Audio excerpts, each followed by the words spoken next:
Hello student, स्वागत है आपका आईसीटी वर्चुअल क्लासेस में। मैं हूं कविता, आपकी साइंस टीचर। उम्मीद करती हूं आप सभी अच्छे होंगे और स्वस्थ होंगे। तो क्लास हम बात कर रहे हैं यहाँ पे टिश्यू के बारे में, और यहाँ पर रिवीजन पोर्शन हमारा चल रहा है जिसमें हमने प्लांट टिश्यू के बारे में बात की है। प्लांट टिश्यू में आपने मेरिस्टेमेटिक टिश्यू को पढ़ा है और आपने सिंपल परमानेंट टिश्यू को पढ़ा है। आज बात करेंगे यहाँ पे कॉम्प्लेक्स परमानेंट टिश्यू के बारे में, जाइलम और फ्लोएम की यहाँ पे बात करेंगे। चलो, ये हमारे आते हैं कॉम्प्लेक्स परमानेंट टिश्यू, जिसमें जाइलम और फ्लोएम का फंक्शन क्या है वो हमें पता है। बस इसमें बहुत सारी अलग अलग सेल्स है जो मिल करके काम को करती हैं। चलो, अब यहाँ पर जैसे कि हमने समझा है कि ये हमारा क्या है, फ्लोएम है जिसमें बाय डायरेक्शनल मूवमेंट है। ये हमारा जाइलम है जिसमें यूनिडायरेक्शनल मूवमेंट है। सिंपल सा ये डायग्राम आपको समझाता है, ठीक है। दूसरा जो डायग्राम आपको समझाता है वो ट्रांसपिरेशन पुल के बारे में समझाता है कि पानी जो है वो अपवर्ड मूवमेंट इसमें कैसे हो रही है, ठीक है। तो ये तो सिंपल सा है। देखो, हमने यही तो कहा था कि वाटर के मॉलिक्यूल्स यहाँ पे जा रहे हैं। अब एक मॉलिक्यूल जो है वो लिक्विड से गैसीय फॉर्म में कन्वर्ट हो गया है, और ये जो गैस है यानी कि जो वाटर वेपर है यह स्टोमेटा से बाहर निकल गया है, जिसको हम ट्रांसपिरेशन कहते हैं। अब एक स्पेस यहाँ पे खाली हो गया है, तो पीछे वाला मॉलिक्यूल आगे बढ़ जाता है, आगे की ओर खिसक जाता है, और ऐसे ही सारे मॉलिक्यूल्स आगे की ओर खींचेंगे। इसको हम कहते हैं ट्रांसपिरेशन पुल, ठीक है। एक चेन सी हमारे पास चल रही है, इजी है। अब आ जाओ यहाँ पे जाइलम पे, और जाइलम में हमने कहा कि this is the tissue that transport water and nutrients from root to upper parts of plant. It is composed of 4 type of cells, that is trachea, vessel, xylem parenchyma and xylem sclerenchyma. Important क्या है ये समझो, function तो हमें पता ही है, ठीक है। इम्पोर्टेंट है कि कौन कौन सी सेल है। जाइलम कितनी कोशिकाओं से मिलकर के बना है, 4। क्या क्या नाम है वो देखने हैं।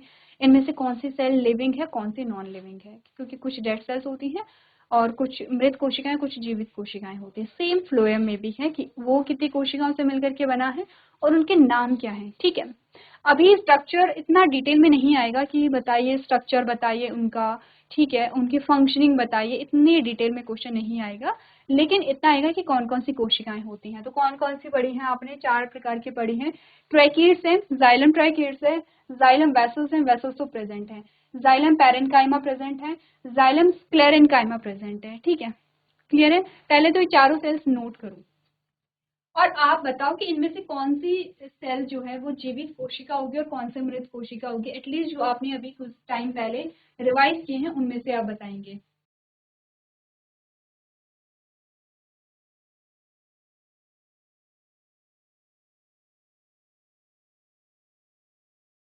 चलो अब लिखा हुआ है, कहाँ पर लिखा हुआ है, स्क्लेरेन्काइमा एंड पैरेन्काइमा लिखा हुआ है। देखो, हमने पैरेन्काइमा पढ़ा है, और पैरेन्काइमा के फीचर्स में सबसे पहला फीचर हमने ये कहा है कि ये लिविंग सेल से मिलकर के बना होता है। कौन, पैरेन्काइमा, ठीक है।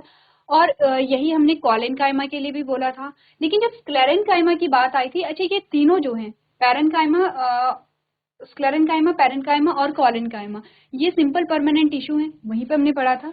हमने कहा कि पैरेन्काइमा लिविंग सेल से, ठीक है, लिविंग सेल से मिलकर के बना है, एंड स्क्लेरेन्काइमा डेड सेल से मिलकर के बना है। इट मींस स्क्लेरेन्काइमा क्या है, डेड होगा, और पैरेन्काइमा क्या होगा, यहाँ पे लिविंग होगा, ठीक है।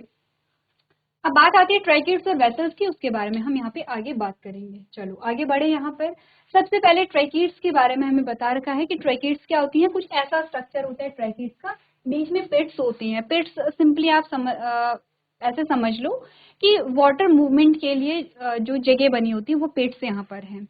थोड़ा सा आप देखेंगे कि यहाँ पर स्ट्रक्चर कैसा, ट्रैकीड्स जो है वो कुछ ऐसा स्ट्रक्चर है जो यहाँ पे पॉइंट है, इनके ये पॉइंट और ये पॉइंट पॉइंटेड होते हैं ये, ठीक है। वेसल्स आप देखेंगे थोड़ा चौड़े मिलेंगे आपको, और इनके जो पॉइंट है वो कुछ ऐसे होते हैं। जाइलम पैरेन्काइमा आप देखेंगे जैसे कि डंडे जैसी संरचना आपको यहाँ पे मिलेगी। क्लियर है। चलो अब ट्रैकीड्स के बारे में बात करते हैं, और ट्रैकीड्स में हमें क्या समझा रखा है।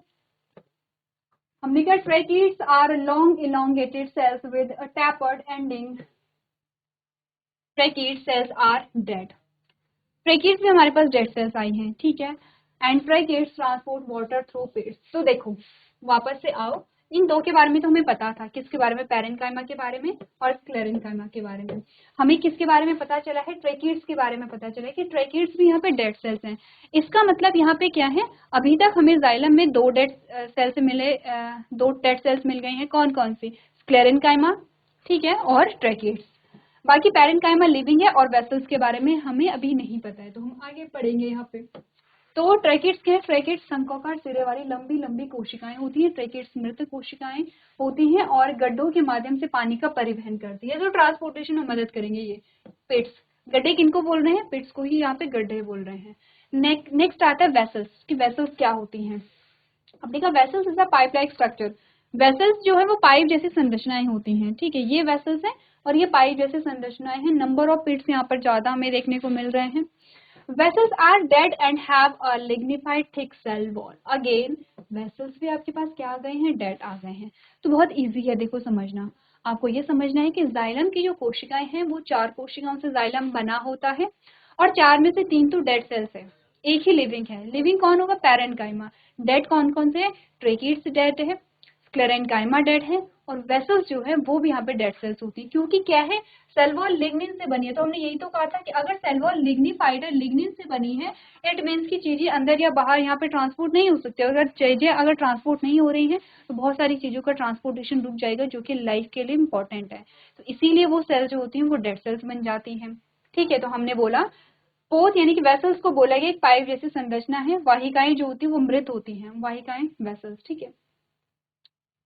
यहाँ पे वेसल्स कर लेना, ठीक है, पोत शब्द है, वेसल्स लिख देना कि वेसल्स एक पाइप जैसी संरचना है।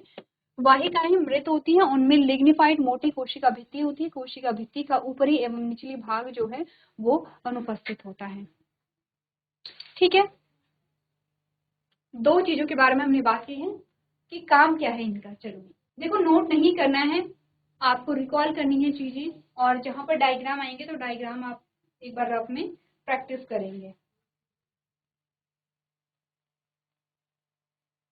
चलो आगे बढ़े। ट्रैकिड्स और वेसल्स हो गया है, आगे बढ़ते हैं और बात करते हैं पैरेन्काइमा और स्क्लेरेन्काइमा के बारे में। तो देखो, ये तो हमें पता है कि पैरेन्काइमा लिविंग सेल्स है और इसका काम भी हमें पता है। ये तो क्या करेगा? यहाँ पे स्टोरेज का काम करेगा, स्टोर कर रहा होगा चीजों को। दूसरा स्क्लेरेन्काइमा के बारे में हमें पता है, ये डेड सेल्स हैं और ये क्या देंगे? यहाँ पे मैकेनिकल सपोर्ट देंगे। तो चलो हो गई है, चारों सेल्स हो गई है। जाइलम में देखो आएगा क्या? यही आएगा कि जाइलम की 4 जो जाइलम कितनी सेल से मिलकर के बना होता है, उनके नाम बताइए और उनके काम बताइए।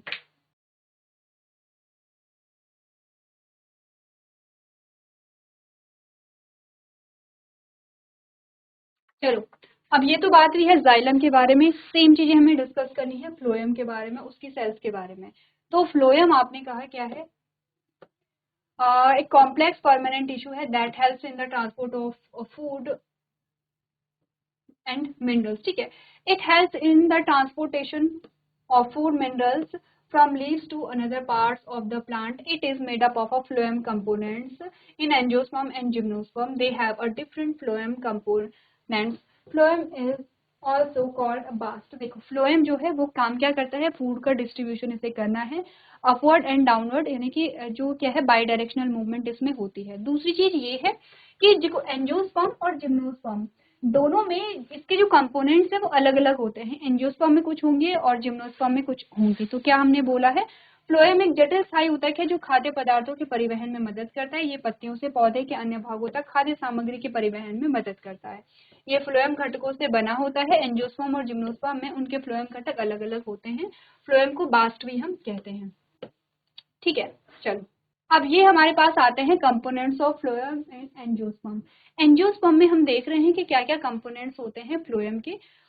क्या क्या है हमारे पास? सीव ट्यूब एलिमेंट आता है, कंपेनियन सेल आता है, phloem parenchyma and phloem fibre. ये लो, अब यहाँ पर आप सेम चीज देखो कि इसमें सेम चीज आपको देखनी है कि इनमें आपके अकॉर्डिंग कौन से लिविंग और कौन से नॉन लिविंग कंपोनेंट्स हैं, ठीक है। कुछ तो ऐसे नाम है जो आपको पता है कि वो लिविंग है, कुछ ऐसे नाम है जो हमें पता है कि वो नॉन लिविंग आते हैं।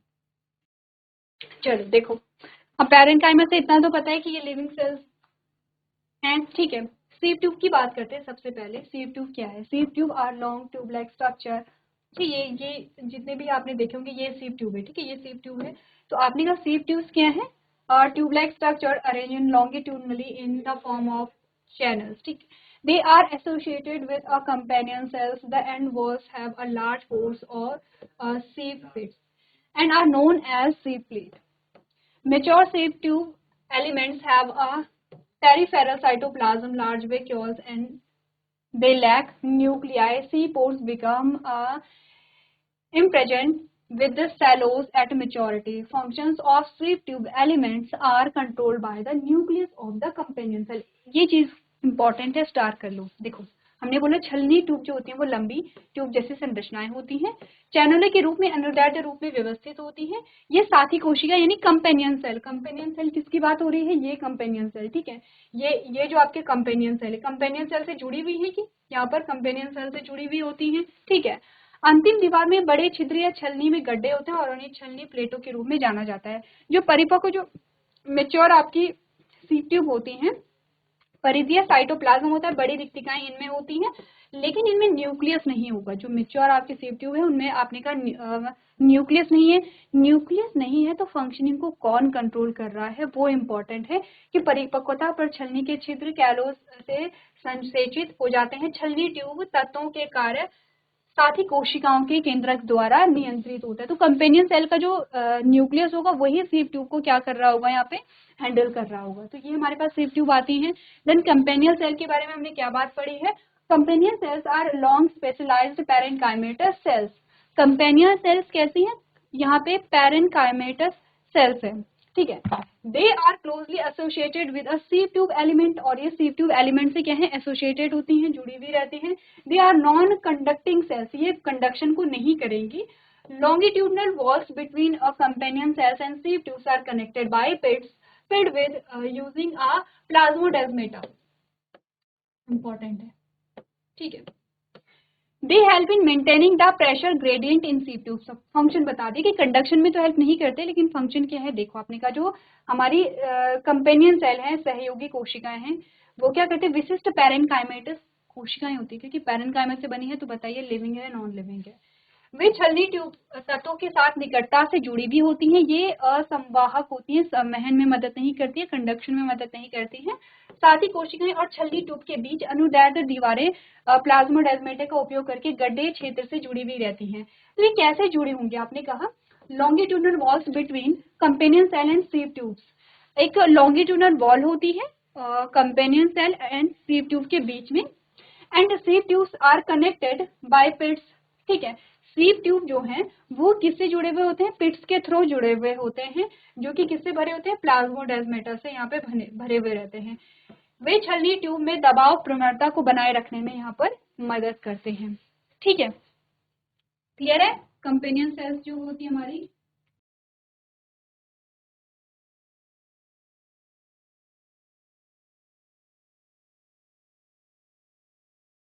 चलो, तो ये हमारी आती है कंपेनियन सेल्स। नेक्स्ट यहाँ पे फ्लोएम पैरेन्काइमा है। तो देखो पैरेन्काइमा का फंक्शन हमें पहले भी पता है, phloem parenchyma are elongated cells, tapering and cylindrical cells. They have dense cytoplasm and nucleus. The cell wall is composed of a cellulose and has a pits. They store a food materials like a resin, latex and a mucilage. They are absent in most monocot. monocot में ये absent होते हैं, ठीक है। monocot और dicot तो आपको पता है। चलो, हमने कहा फ्लोएम पैरेन्काइमा लंबी कोशिकाएं हैं, पतली और बेलनाकार कोशिकाएं हैं। इसमें सघन कोशिका द्रव हो और केंद्रक होते हैं। कैसे होगा, डेंस साइटोप्लाज्म है और न्यूक्लियस है। कोशिका भित्ति जो है वो सेलुलोज से बनी होती है। इसमें क्या होते हैं, पिट्स पाए जाते हैं और ये कुछ चीजें स्टोर करते हैं, जैसे रेजिन है, लेटेक्स है, यहाँ पे म्यूसिलेज जैसे खाद्य सामग्री का भंडारण करते हैं। अधिकांश एक बीज पत्री में ये क्या होते हैं, अनुपस्थित होते हैं। अब आ जाओ फ्लोएम फाइबर पे। फ्लोएम फाइबर का क्या फंक्शन होता है ये देखो, आपने कहा फ्लोएम फाइबर्स आर स्क्लेरेनकाइमेटस। अच्छा, पैरेन्काइमेटस है तो क्या है, लिविंग है। स्क्लेरेनकाइमेटस है तो कैसा है, डेड है, ठीक है। They also called a bast fibre, इनको हम बास्ट फाइबर भी कहते हैं। They are absent in primary phloem and present in secondary phloem. Primary phloem में एब्सेंट होते हैं, सेकेंडरी फ्लोएम में प्रेजेंट होते हैं। अच्छा, ये प्राइमरी फ्लोएम और सेकेंडरी फ्लोएम क्या है, कंफ्यूजन होती है। जब आप क्लास 11th में जाएंगे तो हम डिटेल में समझेंगे इन सारी चीजों को, प्राइमरी फ्लोएम, सेकेंडरी फ्लोएम। हम बात कर रहे थे ओरिजिन ऑफ टिश्यूज, कि कैसे ओरिजिन होता है टिश्यू का, ठीक है, उद्भव कैसे होता है, जिसमें हम अलग अलग एस्पेक्ट को यहाँ पर देखते हैं। तो जब हम सारी चीजों को देखेंगे तो आप समझेंगे कि प्राइमरी फ्लोएम या प्राइमरी जाइलम, सेकेंडरी फ्लोएम या सेकेंडरी जाइलम क्या होता है, कॉर्टेक्स क्या होता है यहाँ पर, ठीक है। आपने कहा वैस्कुलर बंडल यहाँ पे क्या होता है, जो पिट है, पिट किसे कहते हैं यहाँ पे। तो ये सारी चीजें हम देखेंगे, बहुत सारे टर्मिनोलॉजी हमारे पास आएंगी, ठीक है। तो अभी के लिए इतना समझो कि जो फ्लोएम फाइबर है वो प्राइमरी फ्लोएम में प्रेजेंट नहीं होगा। अच्छा, प्राइमरी का मतलब क्या है? जो प्राथमिक है, जो पहले बना होगा, ठीक है। सेकेंडरी में पाया जाता है, तो सेकेंडरी मतलब वो बाद में बना होगा, ठीक है। They are elongated and unbranched cells. They have pointed needle-like apex. They have a thick cell wall and provide a mechanical strength. At maturity, phloem fibers lose a protoplasm and become dead. Commercially important phloem fibres include jute, flax and hemp. तो देखो, हमने कहा जो phloem fibre होता है वो स्क्लेरेनकाइमेटस कोशिकाएं हैं। इन्हें बास्ट फाइबर भी कहा जाता है। ये प्राथमिक फ्लोएम में अनुपस्थित होते हैं और द्वितीय फ्लोएम में मौजूद होते हैं। ये लंबी और अशाखित कोशिकाएं हैं। उनके शीर्ष सुई जैसे नुकीले होते हैं। उनकी कोशिका भित्ति मोटी होती है और यांत्रिक शक्ति प्रदान करती है। परिपक्वता पर फ्लोएम फाइबर प्रोटोप्लाज्म खो देते हैं और मृत हो जाते हैं। व्यावसायिक रूप से महत्वपूर्ण फ्लोएम फाइबर क्या है? जूट। जूट के बैग देखते हैं, जूट, सन और भांग इनमें शामिल है। अच्छा, जो जूट के जो रेशे आपको दिखाई देते हैं वो फ्लोएम फाइबर ही होता है। क्लियर है? और यहाँ तक हमारे जो प्लांट टिश्यू हैं वो कंप्लीट होते हैं। अच्छा बताओ, प्लांट टिश्यू में कोई कंफ्यूजन है आपको तो आप पूछ सकते हैं।